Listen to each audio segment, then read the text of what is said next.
تو پہلی حدیث صحیح مسلم کے کتاب الجمعہ چیپٹر میں موجود ہے، انٹرنیشنل نمبرنگ کے مطابق 2005 نمبر حدیث ہے، اور حدیث کے راوی ہیں سیدنا جابر بن عبداللہ رضی اللہ تعالی عنہما۔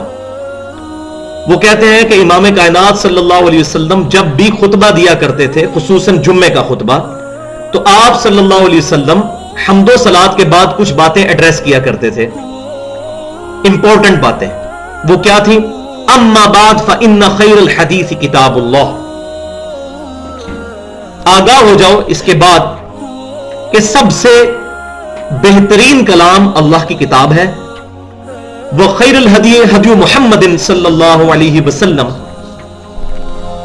اور سب سے ہدایت یافتہ راستہ محمد صلی اللہ علیہ وسلم کا ہے، وشر الامور محدثاتها، اور بدترین کام وہ ہیں جو دین میں نئے داخل کیے جائیں، وکل محدثۃ بدعہ، اور یہ تمام داخل کیے جانے والے کام بدعتیں ہیں، وکل بدعۃ ضلالہ، تمام بدعتیں گمراہیاں ہیں، وکل ضلالۃ فی النار، اور تمام گمراہیاں دوزخ میں لے جانے والی ہیں۔ تو صحیح مسلم میں میجورٹی الفاظ اس میں سے موجود ہیں، کچھ مسند امام احمد اور سنن نسائی کے بھی اس میں الفاظ موجود ہیں، وہ بھی صحیح سند کے ساتھ ہیں۔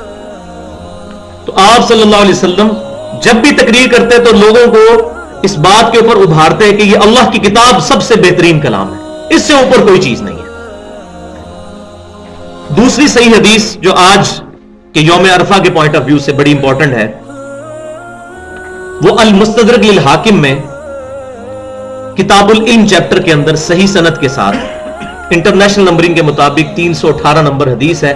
سیدنا عبداللہ بن عباس رضی اللہ تعالی عنہما روایت کرتے ہیں کہ امام کائنات صلی اللہ علیہ وسلم نے حجۃ الوداع کے موقع پر میدان عرفات میں خطبہ دیتے ہوئے ارشاد فرمایا، میں اپنے بعد تم میں دو ایسی چیزیں چھوڑ کر جا رہا ہوں جن کو مضبوطی سے پکڑ لوگے تو کبھی گمراہ نہیں ہوگے، ایک اللہ کی کتاب اور دوسرے اس کے رسول صلی اللہ علیہ وسلم کی سنت۔ اور ظاہر سنت وہی ہوگی جو صحیح احادیث سے ڈرائیوڈ ہوگی، یہ آگے ٹاپک آ بھی جائے گا۔ کتاب اللہ اور سنت، یہ دو چیزیں۔ تیسری حدیث صحیح مسلم میں کتاب الحج چیپٹر کے اندر انٹرنیشنل نمبرنگ کے مطابق 2950 نمبر حدیث ہے، اور یہ بڑی زبردست حدیث ہے۔ اس کے راوی بھی جابر بن عبداللہ رضی اللہ تعالی عنہما ہے۔ حجۃ الوداع کی جو حدیث صحیح مسلم میں ہے وہ یہ حدیث ہے۔ آپ حیران ہوں گے، اس میں الفاظ یہ ہیں کہ جابر بن عبداللہ رضی اللہ تعالیٰ عنہما کہتے ہیں کہ نبی صلی اللہ علیہ وسلم نے اپنی گفتگو کنکلوڈ کرتے ہوئے ارشاد فرمایا کہ اے لوگو، بے شک میں اپنے بعد تم میں وہ چیز چھوڑ کر جا رہا ہوں، اگر تم نے اس کو مضبوطی سے پکڑ لیا تم کبھی گمراہ نہیں ہوگے، اور وہ اللہ کی کتاب ہے۔ یعنی کتاب اور سنت کا تو بیان تھا، لیکن کتاب اللہ پر اتنا ایمفسائز تھا کہ صحیح مسلم کے خطبے میں صرف کتاب اللہ کے الفاظ ہیں، کیونکہ سنت کو ماننا اصل میں کتاب اللہ ہی کو ماننا ہے، کتاب اللہ ہی نے سنت کی طرف ریفر کیا ہے، اطیعوا اللہ و اطیعوا الرسول، تو کتاب اللہ کی وجہ سے ہی ہم سنت کو مانتے ہیں۔ تو یہ الفاظ کتنے زبردست ہیں۔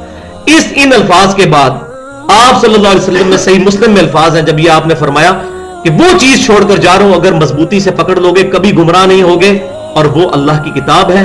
پھر آپ صلی اللہ علیہ وسلم نے صحابہ کرام علیہم رضوان کی طرف متوجہ ہو کر فرمایا کہ کیا میں نے اپنے رب کا پیغام تم تک پہنچا دیا؟ اگر قیامت والے دن اللہ تم سے میرے بارے میں پوچھے گا تو تم کیا کہو گے؟ تو تمام صحابہ کرام علیہم رضوان نے بیک زبان یہ بات کہی کہ اللہ کے رسول صلی اللہ علیہ وسلم، آپ نے اللہ کا پیغام پہنچا دیا، اس کا حق ادا کر دیا، اور آپ نے ہماری بڑی خیر خواہی فرمائی۔ پھر آپ صلی اللہ علیہ وسلم نے اپنی شہادت کی انگلی بلند کی آسمان کی طرف، ایک دفعہ آسمان کی طرف، پھر نیچے، 3 دفعہ ایسے آپ نے کیا، اور کہا اللہم اشہد اللہم اشہد اللہم اشہد، اے اللہ گواہ رہنا، اے اللہ گواہ رہنا، اے اللہ گواہ رہنا۔ تو آپ صلی اللہ علیہ وسلم نے اللہ تعالیٰ کو گواہ بنا لیا اس بات پر کہ امت محمدیہ صلی اللہ علیہ وسلم نے یہ بات ایکسپٹ کر لی کہ آپ صلی اللہ علیہ وسلم نے دعوت قرآن ان تک پہنچا دی ہے۔ چوتھی حدیث صحیح بخاری اور صحیح مسلم کی متفق علیہ حدیث ہے۔ صحیح بخاری کے کتاب الفضائل قرآن چیپٹر میں